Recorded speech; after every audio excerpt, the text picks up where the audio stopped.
नमस्कार, मैं डॉक्टर सोनाली नाइक। आज हम गजानन महाराज की पोथी का चौथा अध्याय पढ़ने वाले हैं। उसके पहले एक मेडिटेशन करते हैं। शांत बैठिए, आंखें बंद कर लीजिए, गहरी और लंबी सांसें लीजिए। आपका शरीर शिथिल हो रहा है।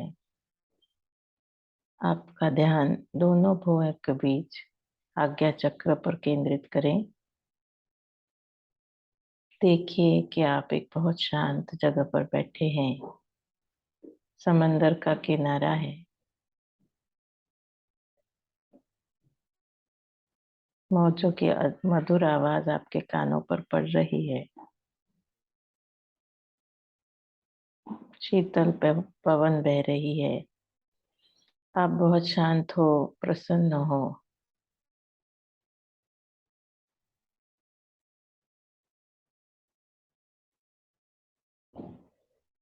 प्रभु श्री राम का ध्यान कर रहे हैं। साक्षात प्रभु श्री राम आपके समक्ष खड़े हैं।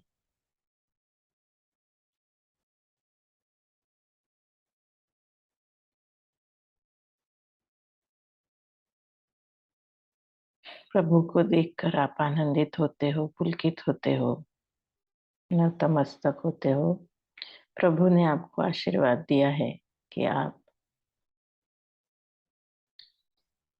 शारीरिक रूप से संपूर्ण स्वस्थ हो, मानसिक रूप से संपूर्ण सफल हो, सुदृढ़ हो, ऐहिक रूप से संपूर्ण सफल और सामाजिक रूप से कार्यरत हो।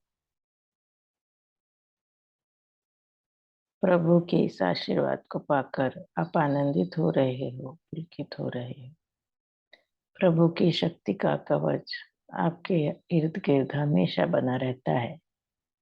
इस कवच के भीतर आप हमेशा स्वस्थ, सदैव सुखी, सदैव समाधानी और सदैव सुरक्षित रहते हो।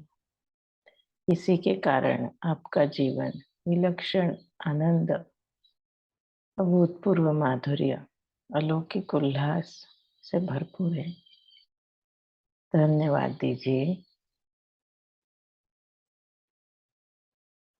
धीरे धीरे आंखें खोलिए। जय गजानन। श्री गणेशाय नमः। हे सर्वसाक्षी सर्वेश्वर, हे नीलकंठ गंगाधर, महाकाल त्र्यंबक ओंकार, प्रसन्न आप होना मुझ पर। एक ही तत्व हो आप और पर श्री पंढरीनाथ। फर्क कुछ भी नहीं पड़ता, तो वारी या कहो आप।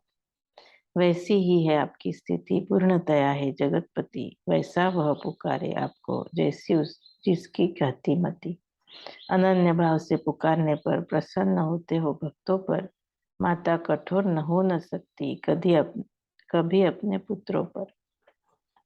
हूँ अज्ञानी पुत्र आपका, कम नहीं करना आपकी ममता। आप साक्षात कल्पतरु हो, इच्छा सबकी पूर्ण है करता। मुकाम किया था महाराज ने बंकट लाल के घर में, तब एक चमत्कार था, कर दिखाया वहां उन्होंने। अक्षय तृतीया का मुहूर्त, वैशाख मास पक्ष शुद्ध, पितरार्थ उदक कुंभ दान देकर करते हैं श्राद्ध। अक्षय तृतीया का दिन बहुत मानते हैं सारे जन।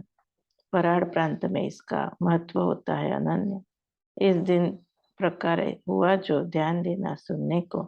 बालकों में जा बैठे स्वामी कुछ लीला दिखाने को। उन्होंने कहा बालकों से, चिलिम भर देना मुझे, अंगार कहीं से ले आओ, ऊपर रख देना उसे। सुबह से बैठा रहा, चिलिम नहीं पी जरा, जल्दी चिलिम भरना, मन बेचैन है बच्चों मेरा। यह आज्ञा सुनकर अति आनंदित होकर बच्चे चिलम भरने लगे, तम्बाकू अंदर डालकर। तलाश की अंगार की, घर में आग नहीं थी, क्योंकि चूल्हा जलाने में अभी थोड़ी देर थी। बच्चे सब सोचने लगे, आपस में बोलने लगे, अंगार कहाँ से ले आए। कोई भी जगत जुगत नहीं लगे। उन्हें देख चिंताग्रस्त बंकट ने किया आश्वस्त, अरे जानकी राम सुनार, गली में रहते गृहस्थ, तुम उनके घर जाना, अंगार की मांग करना। सुनारी शुरू करने को अंगार पड़ता है जलान, पहले अग्नि जलती है तभी दुकान चलती है। तुम जानते हो सुनार के काम की यही रीत है। बालक वह सुनकर जानकी राम के आए घर महाराज के चिलम हेतु अग्नि मांगी विनती कर। जानकी राम डांटने लगा, बच्चों पर चिल्लाने लगा। अक्षय तृतीया के दिन मैं क्यों अंगार देने लगा। बच्चे वह सुनकर बोले हाथ जोड़कर, अग्नि होना महाराज को अविचार क्यों कर रहे कर। श्री गजानन महाराज महान है, भगवान के भगवान है, उनके चिलम के लिए हम चाहते अंगार है। साधु को कुछ देने से अशुभ नहीं होता। ऐसे ऐसे व्यवहार की बातें हमें न सुननी आपसे। हम तो है बालक नादान, आप हमसे हो महान। ऐसा होकर भी आपको इसका क्यों नहीं है ज्ञान। अंगार दोगे आप अगर समृद्ध होगा आपका घर। श्री गजानन तृप्त जो हो जाएंगे चिलम पीकर। सुनकर अनसुना किया, अंगार देने मना किया। मौत पास आई जिसकी गहराई की और चल दिया। सुनार बोले बच्चों से, पुण्यवान मत कहो उसे। उस चिलम बहादुर को साधु मानता हो कैसे। गांजा तम्बाकू है पीता, गांव भर नग्न घूमता। पागल सा व्यवहार उसका, नाले का पानी पी लेता। क्या है जाति क्या है रिश्ता कोई भी तो नहीं जानता। ऐसे पागल को मैं कभी साधु संत नहीं मानता। बंकटलाल पगला गया, उसके पीछे पड़ गया। अंगार न दूंगा आज मैंने निश्चय पक्का कर लिया। साक्षात्कारी है वह, अगर मांगे क्यों अग्नि इधर उधर। अपनी लीला से क्यों नहीं अंगार लेता उत्पन्न कर। साधुनाथ जालंधर थे, चिलम बहुत ही पीते थे, लेकिन अंगार के लिए घर घर नहीं घूमते थे। जाओ भागो तुम यहाँ से, अग्नि नहीं पाओगे मुझसे। मुझे कुछ भी देने लेना देना नहीं तुम्हारे महाराज से। बच्चे वापस लौटे विनमुख, महाराज के आए सन्मुख। महाराज को बता दिया वचन सुनार के दुर्मुख। वह सुनकर हास्य वदन कर उनको बोले श्री गजानन, उसके अंगार से हमें जरा नहीं है प्रयोजन। ऐसा कहकर उन्होंने चिलम उठाई हाथ में। बंकट लाल को बोला उसके ऊपर एक काड़ी धरने। बंकट बोले, हे गुरुवर आप रुकना थोड़ी देर, अंगार में अभी जलाता हूँ। काड़ी को लकड़ी को घिस घिस कर। घिसे बिना कभी लकड़ी अग्नि प्रकट नहीं होती। अतः आप सुन लीजिए मेरी यह विनती छोटी। महाराज ने दिया उत्तर, व्यर्थ न करना चर्चर, घिसने की जरूरत नहीं, काड़ी केवल धरना ऊपर। आज्ञा का पालन किया, बंकटलाल पास आया, केवल एक काड़ी को चिलम के ऊपर धर लिया। अब सुनिए चमत्कार, प्रकट हो गया वैश्वानर। केवल काड़ी ऊपर धरने से अघटित हुआ प्रकार। काड़ी में तो अग्नि का लवलेश भी नहीं था, प्रभाव था यह संत के लोकोत्तर शक्ति का। काड़ी तो वैसी ही रही, चिलम इधर जल गई। सच्चे संत की जरूरत रही किसी चीज की नहीं। इसे कहते हैं साधुत्व, यह न अंधश्रद्धा मत। अब सुनिए सुनार के घर जो हुआ वृत्तांत। विशेष महत्व चिंतवनी का इस दिन को है रहता, जैसे वर्ष प्रतिपदा को नीम के पुष्पों का रहता। जन समुदाय पंक्ति में बैठा, दोने दोने में चिंतवनी पर परोसा। इतने में एक प्रकार घटित हुआ विलक्षण सा। दोने के अंदर चिंचवनी में इल्लियां बहुत दिखने लगी। इतनी इल्लियों को देख घिन का आ गई सबके मन में। लोग अन्यथा कर उठे, पत्तल छोड़कर। सुनार को सूझे न कुछ, बैठा गर्दन झुकाकर। चिंचवनी निमित्त हुआ सारा भोजन व्यर्थ गया। मैं ही इसका कारण हूँ, सुनार शीघ्र समझ गया। इसे नहीं अंगार दिया, उसके प्रति प्रत्यंतर आया। महाराज की लीला को मैं मूढ़ न समझ पाया। जिन्हें समझा था गंगा जल, वे श्री गजानन है गंगा जल। उन्हें भिखारी समझा था, वे तो है राज राजेश्वर। त्रिकालज्ञ है श्री गजानन, उनमें दिखा मुझे पागलपन। कल्पतरी को मुझ मूढ़ ने बबूल कैसे मान लिया। श्री गजानन चिंतामणि, कांच समझा मैं अज्ञानी, जिन्हें मैंने ढूंगी समझा निकले वे कैवल्यदानी। हाय रे मेरा यह दुर्भाग्य, मैंने किया कैसा कृत्य, मेरे हाथों न हो सका संत सेवा का सुकृत्य। धरती पर हूँ केवल भार, करता मैं खुद पर धिक्कार। दो पैरों का जानवर मैं, भूमि का जन्मा बेकार। भाग्य की थी घड़ी आई, लेकिन बुद्धि भ्रष्ट हुई। सुयोग की बेला कैसी, हाथ आकर छूट गई। कुछ भी हो अब जाता हूँ, उनके चरण छूता हूँ। अपराध के अनन्य भाव से उनसे क्षमा मांगता हूँ। इस तरह विचार कर चिंचवनी साथ लेकर हकीकत बताने आया वह बंकटलाल के घर। बंकट सेठ सुनिए बात, आज जो हुआ मेरा घात। मेरे चिंचवनी में कितने कीड़ों की ने किया उत्पात। हर कोई भूखा लौट गया, श्राद्ध का तो घात हुआ।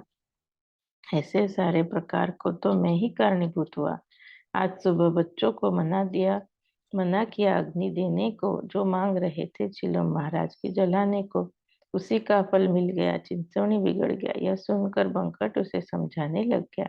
आपने देखे न होंगे, चिए सड़ गए होंगे, अतः आपकी चिंचवनी में कीड़े पड़ गए होंगे। सुनार ने यह बात कही, ऐसी शंका लेना नहीं, नई इमली में तो कभी कीड़े लग सकते नहीं। इमली फोड़ी, जहाँ पर छिलके पड़े हैं वहीं पर चीयों का भी ढेर लगा है। मर्जी हो तो देखो चलकर।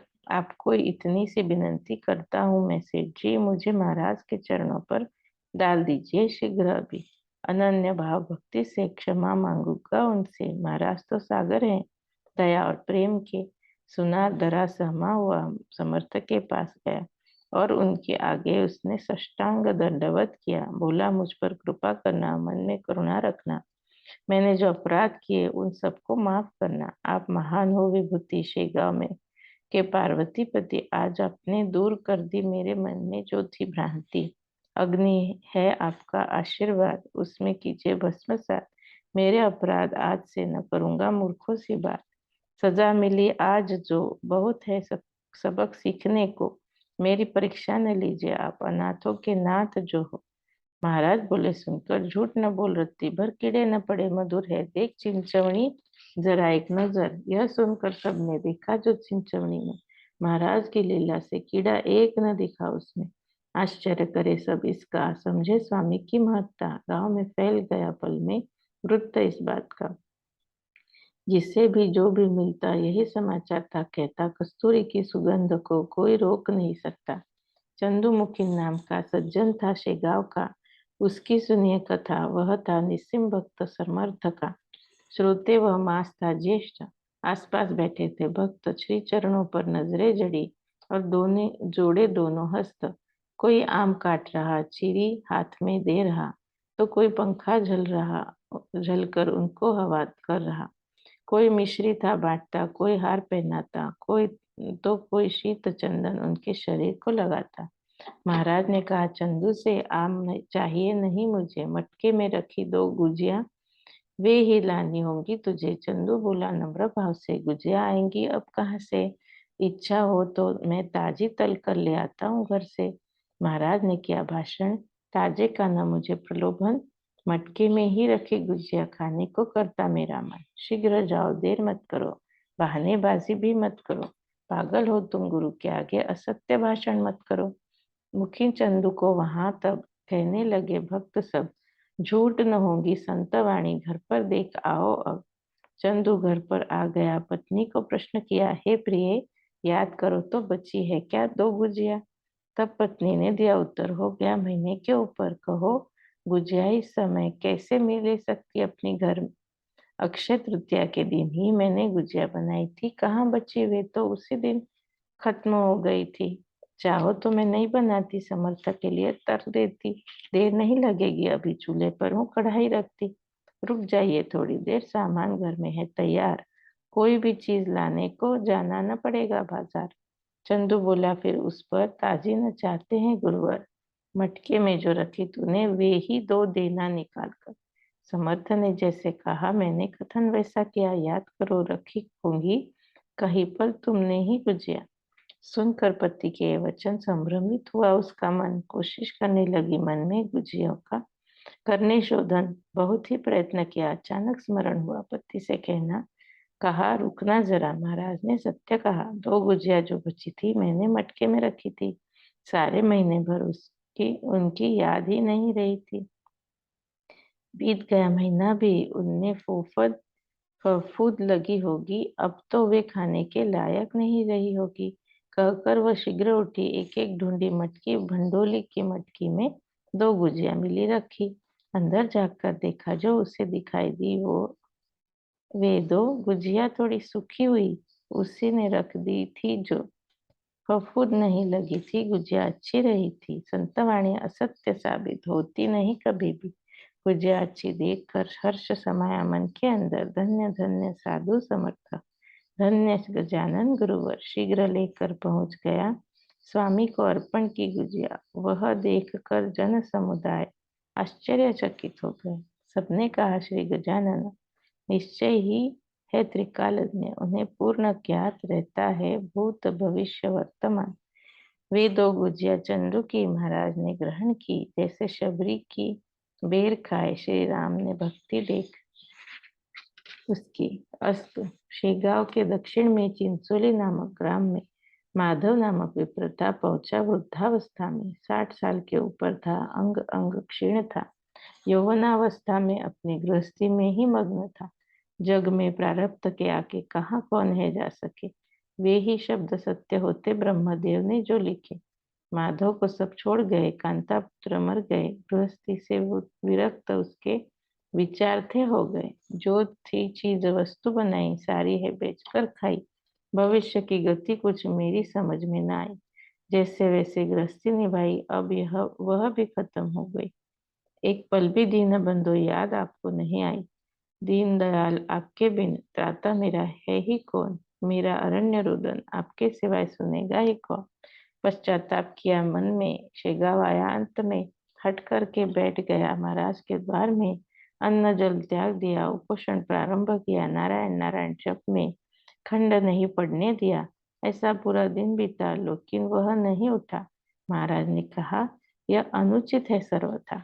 करना बहुत पहले ही था यही नाम स्मरण हरि का। वैद्य बुलाए तब अंत हो चुका हो जब किसी का। युवावस्था में ब्रह्मचारी, वृद्धत्व में चाहे नारी। समय निकल जाने पर व्यर्थ है साधन की तैयारी। कभी विलंब न करना, कार्य समय पर ही करना। घर में आग लगने पर व्यर्थ वो होता कुआं खोदना। जिन कन्या पुत्रों के लिए तूने इतने कष्ट किए, वे तो सारे ही अंत में तुझे अकेला छोड़ गए। अशाश्वत का पोषण किया, शाश्वत दुर्लक्षित हुआ। अपने कर्म के फल भोगना अब कम क्रम प्राप्त हुआ। इन फलों को भोगे बिना तेरी मुक्ति होगी ना। थोड़ा तो मन में सोच ले, व्यर्थ हट करना ना। माधव ने सुनी एक नहीं, छोड़ी अपनी जिद नहीं। उसे भोजन खिलाने की कोशिश सफल हुई नहीं। कुलकर्णी शेगांव के आग्रह करने लगे उसे, भोजन को घर चलना, भूखे नहीं रहना। ऐसे वह भी अनसुना किया और वैसा ही बैठा रहा समर्थ के सानिध्य में। हरि का नाम लेते रहा। रात हुई थी 2 प्रहर। तम से भरा हुआ था अंबर। किर्र किर्र ऐसा शब्द हो रहा था निरंतर। कोई नहीं है पास में, ऐसा देख समर्थ ने उसे चमत्कार फिर दिखा दिया क्षण भर में। रूप लिया भयंकर, दूसरा यमाजी भास्कर। बाधव को भक्षण करने दौड़े वदन खोलकर। जान बचाने पड़ा दौड़। माधव गया बहुत डर, दहशत से उसकी लगी छाती उड़ने धड़ धड़। झाग आया मुंह पर, हो शब्द होठों के ही अंदर। महाराज ने सौम्य रूप लिया यह सब देखकर और जोर से गर्जना की, मैंने तेरी हिम्मत देखी। काल का तू भक्ष्य ही ऐसा, उससे तुझे नहीं है मुक्ति। झलक दिखाई तुझे उसकी, आग एक की समझाई स्थिति। यमलोक में दौड़ लगाने तुझे जगह न है बची। माधव ने ये सब सुन लिया, महाराज को अनुनय किया। यमलोक न भेजे, इतनी मुझ पर करो दया। यह जीवन नहीं चाहिए मुझे, तो वैकुंठ भेजिए। महाराज मेरी यह अंतिम विनती सुन लीजिए। दिखता जो यमलोक में वही दिखाया आपने। वहां मुझे नहीं जाना, देना सांस वैकुंठ में। मैंने बहुत पाप किए, वे बढ़ते बढ़ते ही गए, पर उन्हें कष्ट नष्ट करना असंभव ना आपके लिए। कुछ तो सुकृत थे किए, तभी आपके दर्शन हुए। संत संग जिससे मिलता, यमलोक न उसके लिए। स्वामी ने किया हास्य वदन, सुनकर यह उसका भाषण केवल साधु ही कर सकते, महापतित को भी पावन। श्रीमन नारायण नारायण। ऐसे ही माधव करना भजन, गाफिल नहीं रहना। अब समित पहुंचा तेरा मरण। अथवा इससे बचने की और इच्छा हो जो तेरी, तो बढ़ा सकता हूँ जरूर मैं तेरे जीवन की डोरी। माधव बोला, श्री गजानन नहीं चाहिए मुझको जीवन, व्यर्थ है यह माया, इसमें अटकाओ न मेरा मन। महाराज ने कहा, तथास्तु, देता हूँ जो मांग रहा तू। अब धरती पर तुझे नहीं आना है जन्म लेने हेतु। इस तरह उन दोनों का संवाद गुप्त स्वरूप का जो भी हुआ मेरी वाणी वर्णन न कर सकती उसका। शरीर का होश नहीं रहा, माधव पागल सा हो गया। लोग समझे उपवास से दिमाग उसका घूम गया।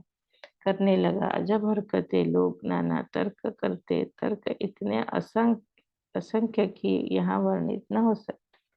समर्थ के सानिध्य में पाई मुक्ति माधव ने, जन्म मरण से उसे मुक्त किया महाराज ने।